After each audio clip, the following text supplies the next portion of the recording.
680's Richard Southern joins us. Richard, it's a bad case of mistaken identity for a local Ontario business. So this restaurant in Collingwood has been targeted by Trump supporters. It's a wild story. It started last weekend, Francis, when a restaurant in Virginia called the Red Hen denied White House Press Secretary Sarah Huckabee Sanders a meal because they were upset at Trump's policy of separating families at the border. Trump tweeted about it. It became a huge story. That brings us to Diane Smith. She owns the Olde Red Hen Restaurant in Collingwood. She woke up on Saturday to a flurry of messages from Trump supporters who thought they were messaging the restaurant in Virginia. Now, she's a small business owner, Diane. She freaked out. She worried her Yelp rating might get ruined. It does have a happy ending, though. Have a listen to my conversation with her. I panicked because we're a tourist town, and that's what we count on for our new clientele. Then all the love and support started coming in on my Facebook from everybody and anyone.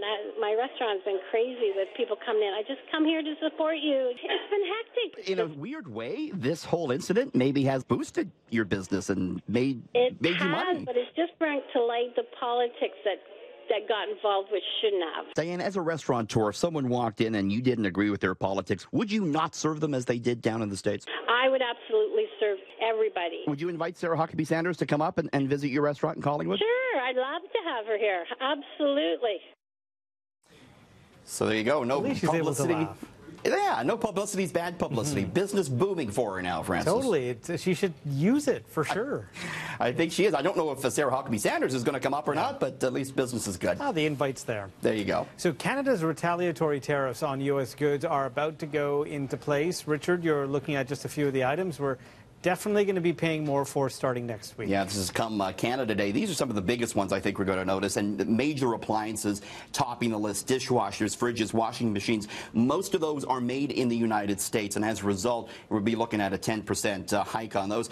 Coffee, 75% of coffee is not grown in the States, but it comes through the United States. We could be paying more for that, certainly come Monday. Boats, 80% of boats made in the United States, so if you are a boater, could be paying more. Furniture and bedding and shaving supplies as well will cost us more on Monday. We also heard today, Francis, from the Governor of the Bank of Canada talking about the tariffs, signaling that the bank might be on hold with interest rates, and that had the loonie sliding below 75 cents U.S. I'm still trying to get over the coffee.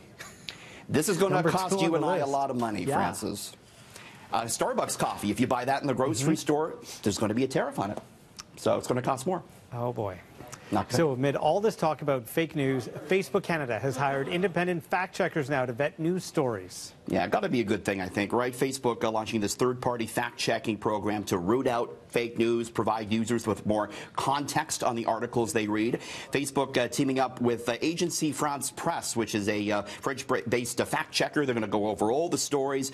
Those that repeatedly share fake news will see their ability to monetize and advertise removed on Facebook. Of course, Facebook has long been the subject of complaints around fake news, and there's been allegations the company hasn't done enough to crack down. So now they're trying to do that.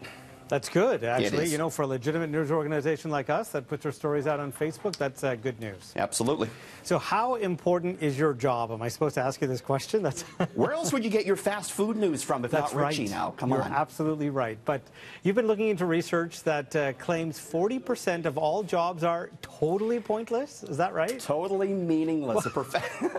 A professor from the London School of Economics has a new book out, and he says, yeah, 40% of all the jobs in the Western world absolutely meaningless. He says companies these days pay people to carry out an endless array of tasks that have no meaningful contribution to society.